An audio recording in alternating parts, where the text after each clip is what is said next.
Good morning students.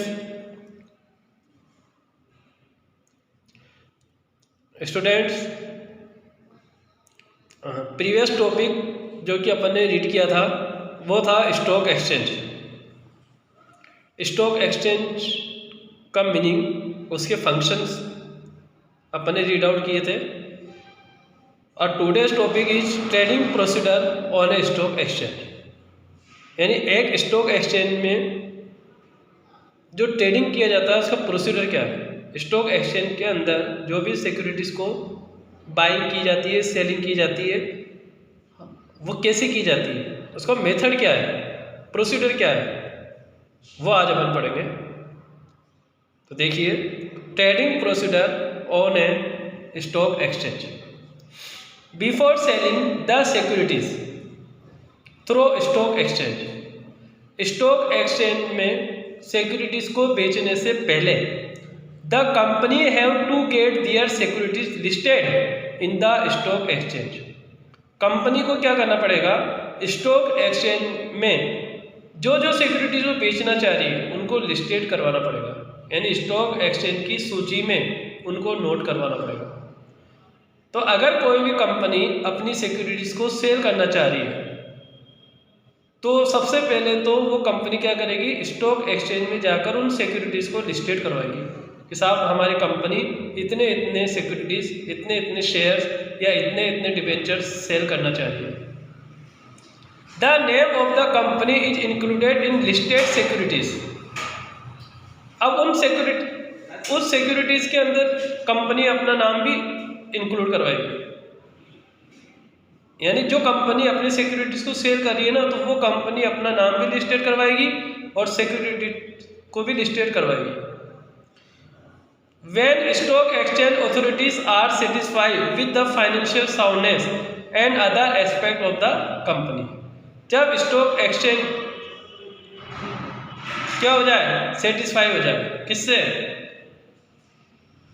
उस company की financial soundness से, तो वो स्टॉक एक्सचेंज क्या करेगा, उस कंपनी की जितने भी सिक्योरिटीज है उसको और उसके नाम को लिस्टेड कर देगा।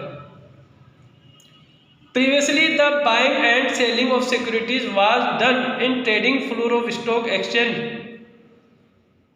Today is execute through computer.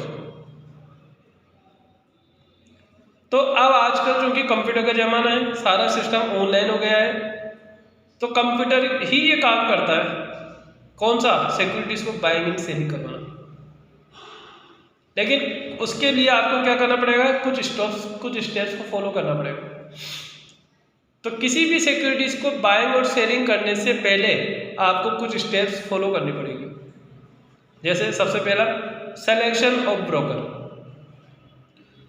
अब कोई भी कंपनी स्टॉक एक्सचेंज से अब ट्रांजेक्शन करना चाह रही है, अपनी सिक्योरिटीज को खरीदना बेचना चाह रही है, कोई भी इन्वेस्टर अपनी सिक्योरिटीज को खरीदना बेचना जा रहा है, तो सबसे पहले तो वो क्या करेगा, ब्रोकर का सिलेक्शन करेगा। ब्रोकर यानी दलाल, क्योंकि स्टॉक एक्सचेंज के अंदर डायरेक्टली आप बार्गेनिंग नहीं कर सकते। जो भी आप बार्गेनिंग करोगे, बार्गेनिंग मतलब जो भी आप सिक्योरिटीज का लेन देन करोगे, डील करोगे, वो ब्रोकर की हेल्प से ही होगा। तो सबसे पहले तो आपको ब्रोकर का सिलेक्शन करना पड़ेगा। The buying and selling of securities, The buying and selling of securities can only be done through SEBI registered broker।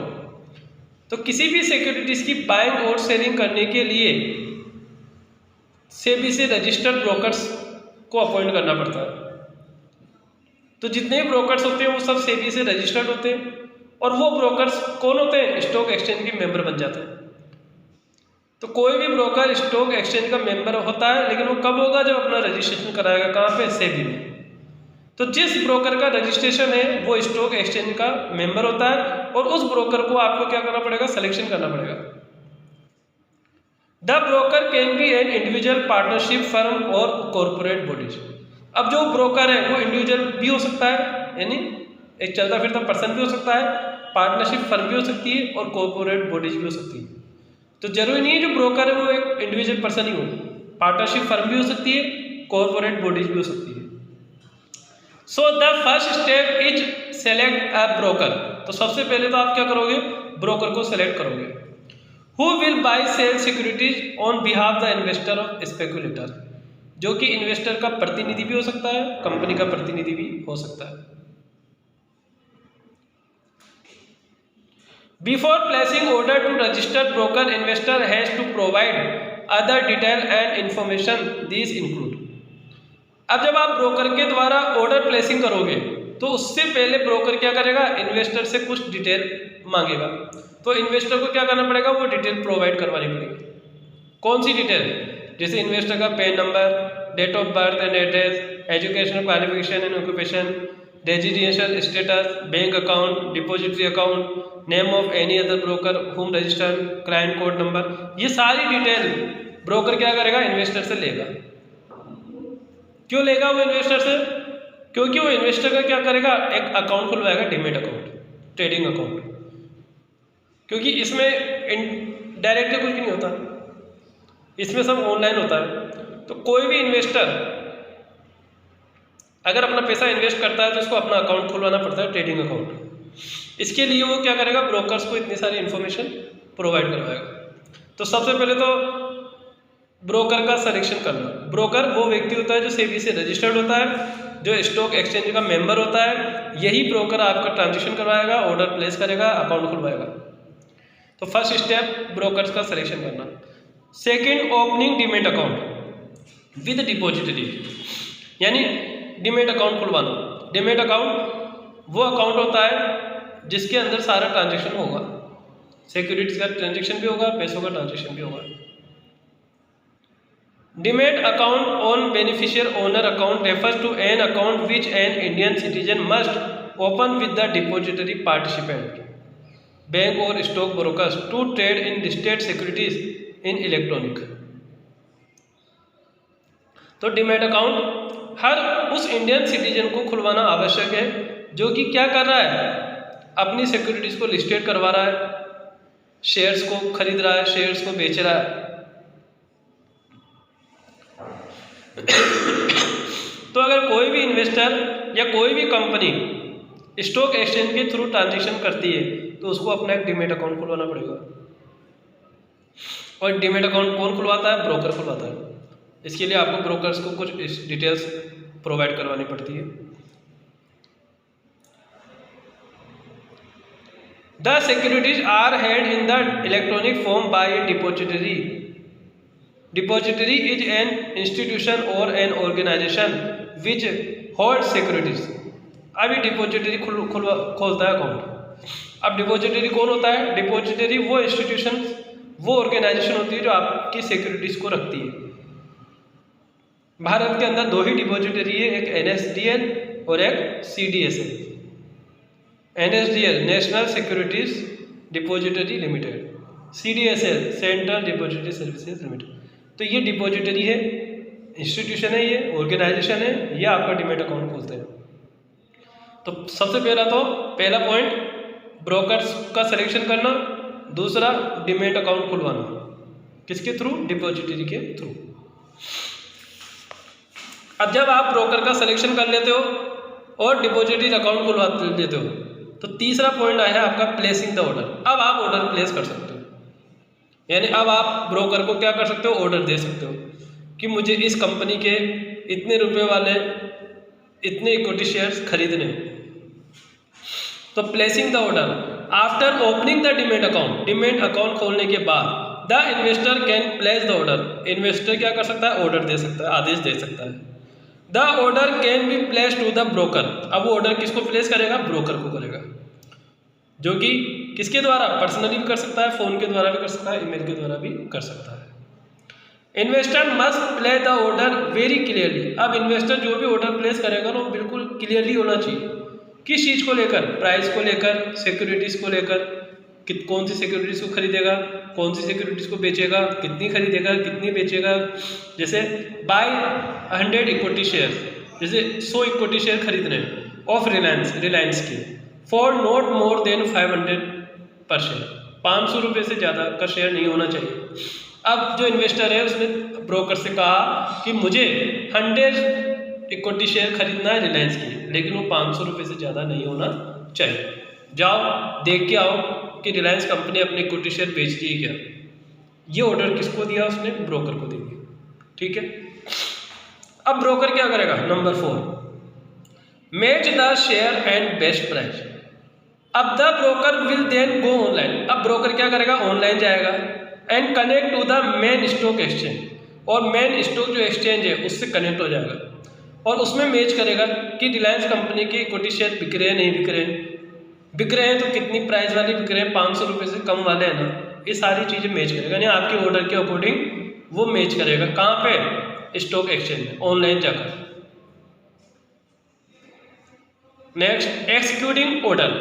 अब अगर उसको मिल जाता है, मैच हो जाता है आपका ऑर्डर, तो वो क्या करेगा? उस ऑर्डर को पूरा करेगा। एक्सिक्यूटिंग ऑर्डर यानी ऑर्डर को पूरा करना। When the share can be bought और sold at the price mention. जब वो क्या करेगा broker? When the share can be bought और सोल्ड, कोई भी शेयर खरीदा जाता है, बेचा जाता है तो उसकी प्राइस मेंशन की जाती है, और जब प्राइस मेंशन कर दी जाती है, it will be communicated to the broker terminal and the order will be executed electronic. तो जब प्राइस मेंशन कर दी जाती है ना, तो वो सौदा पूरा मान लिया जाता है। इलेक्ट्रॉनिकल रूप से वो सौदा क्या हो गया? पूरा हो गया, ऑर्डर पूरा हो गया। The broker will issue a trade confirmation slip to the investor. फिर ब्रोकर क्या करेगा? इन्वेस्टर को इन्फॉर्मेशन करेगा कि भाई आपका सौदा कन्फर्म हो गया है। Next, issue of contract note. Issue of contract note. अब सौदा हो गया पूरा, ऑर्डर दे दिया उसने, किसने? ब्रोकर ने इन्वेस्टर की तरफ से। इन्वेस्टर को भी इन्फॉर्म कर दिया है कि साहब आपके अकॉर्डिंग मैंने ऑर्डर पूरा कर दिया है।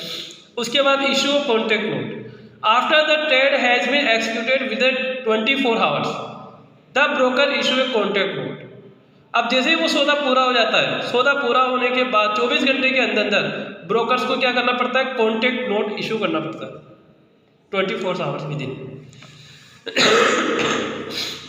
24 घंटे के अंदर अंदर। अब कॉन्ट्रैक्ट नोट क्या होता है? This note contain the details of number of shares bought और sold, the price, the date, time और डील ऑफ ब्रोकर चार्ज। अब जो ये कॉन्ट्रैक्ट नोट होता है, ये एक तरीके से लीगल डॉक्यूमेंट होता है जिसके अंदर कितने शेयर खरीदे आपने, उनके नंबर्स, कितने रुपए वाले खरीदे, उनकी प्राइसिंग, कब खरीदे, उनकी टाइमिंग, डेट और दलाली का चार्ज क्या है, ये सारी चीज़ें उसमें लिखी हुई होती है। This is an important legal document. ये एक इम्पोर्टेंट लीगल डॉक्यूमेंट होता है and it helps to settle dispute claims. और ये डॉक्यूमेंट हेल्प भी करता है किस चीज़ में? अगर कोई डिस्प्यूट हो जाए तो उसको सेटल करने में, between investor and the brokers. कल के दिन अगर इन्वेस्टर या ब्रोकर्स में कोई डिस्प्यूट हो जाता है ना, तो ये कॉन्ट्रैक्ट नोट क्या करता है? उस डिस्प्यूट को सोल्व करता है। A unique order code number is assigned to each transaction। जितनी बार आप ट्रांजेक्शन करोगे उतनी ही बार आपको क्या मिलेगा? एक यूनिक कोड नंबर मिलेगा। किसकी तरफ से? By the stock exchange, stock exchange की तरफ से। And is printed on the contract note, जो कि कॉन्ट्रैक्ट नोट पर प्रिंट होता है। तो कल के दिन इन्वेस्टर ये नहीं कह सकता साहब ये ट्रांजेक्शन तो मैंने किया ही नहीं, ब्रोकर ही नहीं कह सकता कि ये ट्रांजेक्शन तो मैंने कर दिया, उसमें सारी डिटेल होगी। इसके बाद delivery of share and making payment. अब जब आपका सौदा पूरा हो जाएगा, फिर आपको इन्वेस्टर को क्या करना पड़ेगा? डिलीवरी करना पड़ेगी। किसकी? शेयर्स की या पेमेंट की। अगर इन्वेस्टर शेयर खरीदता है तो पेमेंट डिलीवरी करना पड़ेगा। तो delivery of shares and making payment. Now the investor has to deliver the share sold और पे कैश। अगर इन्वेस्टर शेयर बेचना चाहता है तो उसको शेयर डिलीवर करना पड़ेंगे, और शेयर खरीदना चाहता है तो पेमेंट डिलीवर करना पड़ेगा। This should be done immediately after receiving the contract note. और ये कब करना पड़ेगा? जैसे ही कॉन्ट्रैक्ट नोट रिसीव हो जाए ना, तब हाथों करना पड़ता है। When the broker shall make payment or delivery of shares to the exchange, this is called pay in day। तो जब ब्रोकर पेमेंट कर देता है, डिलीवरी कर देता है, किसकी पेमेंट की? शेयर्स की, तो उसको कहा जाता है पे इन डे। तो डिलीवरी करना किसकी? शेयर्स की या पेमेंट की। कौन करेगा? इन्वेस्टर करेगा। इसके बाद सेटलमेंट साइकिल। सेटलमेंट साइकिल का मतलब होता है कि जो आपका ट्रांजेक्शन हुआ है ना, ये कितने दिनों में हो जाएगा।